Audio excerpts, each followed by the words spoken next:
ओम नमो नारायणाय।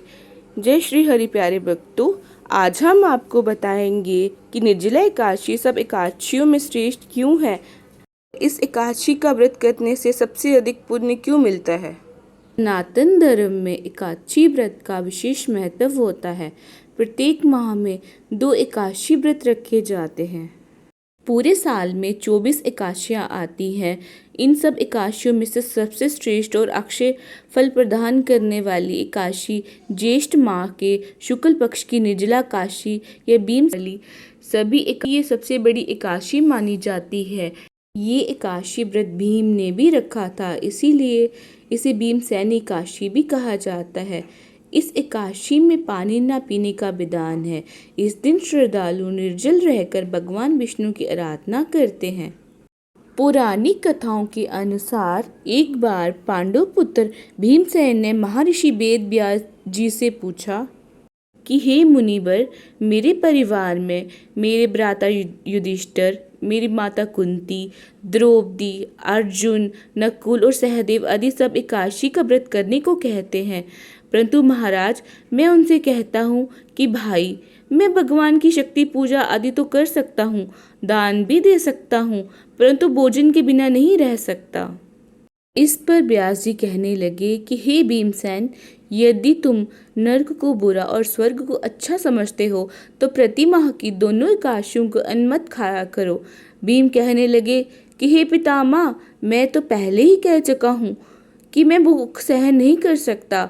यदि वर्ष भर में कोई एक ही व्रत हो तो वह मैं रख सकता हूँ, क्योंकि मेरे पेट में वृक नामक वाली अग्नि है, सो मैं भोजन किए बिना नहीं रह सकता। भोजन करने से वह शांत रहती है, इसीलिए मेरा उपवास तो क्या, एक समय भी बिना भोजन किए रहना कठिन है।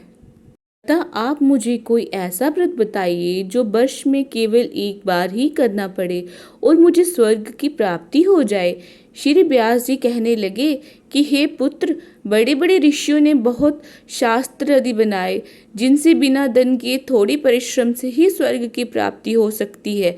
इसी प्रकार शास्त्रों में दोनों पक्षों की एकादशी का व्रत मुक्ति के लिए रखा जाता है।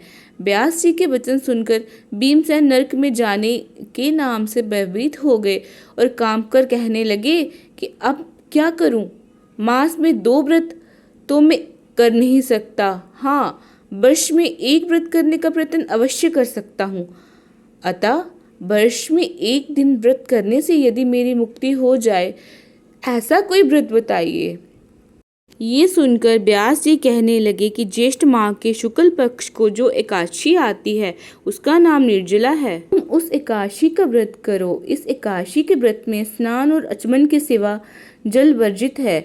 यदि कोई मनुष्य एकादशी को सूर्य उदय से लेकर द्वादशी के सूर्य उदय तक जल ग्रहण न करे तो उसे सारी एकादशियों के व्रत का फल प्राप्त होता है। द्वादशी को सूर्य उदय से पहले उठकर स्नान आदि करके ब्राह्मणों को दान आदि देना चाहिए। इसके पश्चात भूखे और सत्पात्र ब्राह्मण को भोजन कराकर फिर आप भोजन कर लेना चाहिए। इसका फल पूरे वर्ष की संपूर्ण एकादशियों के बराबर होता है। कहने लगे कि हे भीमसेन, ये मुझको स्वयं भगवान ने बताया है। इस एकादशी का पुण्य समस्त तीर्थों और दानों से अधिक है। केवल एक दिन मनुष्य निर्जल रहने से पापों से मुक्त हो जाता है। जो मनुष्य निर्जला एकादशी का व्रत करते हैं उनकी मृत्यु के समय यमदूत आकर नहीं घेरते। उस मनुष्य को भगवान के पार्षद उसे पुष्पक विमान में बिठाकर स्वर्ग को ले जाते हैं। अतः संसार में सबसे श्रेष्ठ निर्जला एकादशी का व्रत है, इसीलिए यत्न के साथ इस व्रत को करना चाहिए। उस दिन ओम नमो भगवते वासुदेवाय मंत्र का उच्चारण करना चाहिए और गोदान करना चाहिए। इस प्रकार व्यास जी की आज्ञा अनुसार भीमसेन ने इस व्रत को किया, इसीलिए इस एकादशी को भीमसेनी या पांडव एकादशी भी कहते हैं। निर्जला व्रत करने से पूर्व भगवान से प्रार्थना करें कि हे भगवान, आज मैं निर्जला व्रत करता हूँ, दूसरे दिन भोजन करूँगा, मैं इस व्रत को श्रद्धा पूर्वक करूँगा, अतः आपकी कृपा से मेरे सब पाप नष्ट हो जाएं।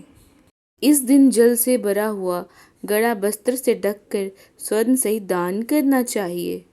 जो मनुष्य इस व्रत को करते हैं उनको करोड़ पल सोने के दान का फल मिलता है। और जो इस दिन यज्ञ आदि करते हैं उनका फल तो वर्णन ही नहीं किया जा सकता। इस एकादशी के व्रत से मनुष्य विष्णु लोक को प्राप्त होता है।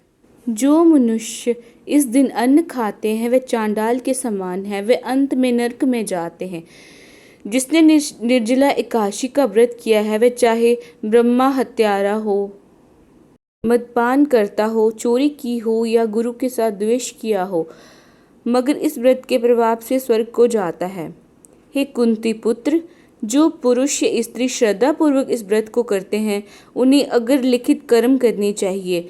प्रथम भगवान का पूजन, फिर गोदान, ब्राह्मणों को मिष्ठान व दक्षिणा देनी चाहिए तथा जल से भरे हुए कलश का दान अवश्य करना चाहिए। निर्जला एकादशी के दिन अन्न, वस्त्र, जूती आदि का दान भी करना चाहिए। जो मनुष्य भक्ति पूर्वक इस कथा को पढ़ते या सुनते हैं उन्हें निश्चय ही स्वर्ग की प्राप्ति होती है। मैं आशा करती हूँ कि आपको ये वीडियो अच्छी लगी होगी और प्रार्थना करती हूँ कि भगवान विष्णु की कृपा आप पर सदैव बनी रहे। जय श्री हरि। ओम नमो नारायणाय।